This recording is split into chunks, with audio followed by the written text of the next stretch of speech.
Bangladesh is home to more than 54 indigenous peoples.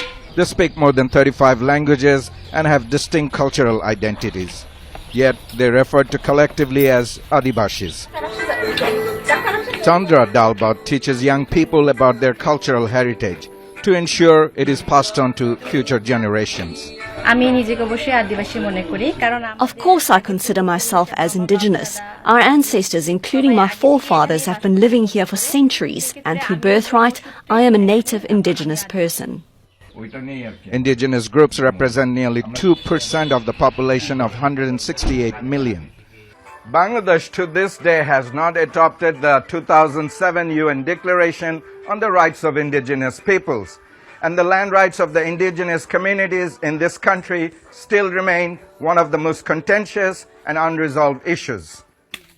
The UN Declaration obligates the government to restore ancestral land and protect minority groups from oppression and discrimination.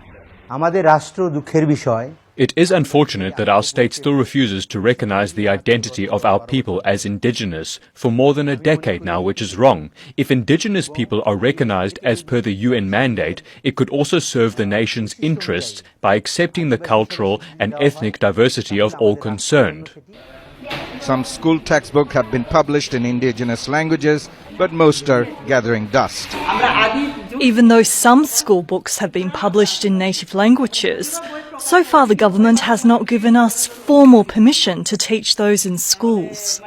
In 2011, Bangladesh enacted a law that classifies non-Bengali tribes as ethnic minorities rather than as indigenous groups.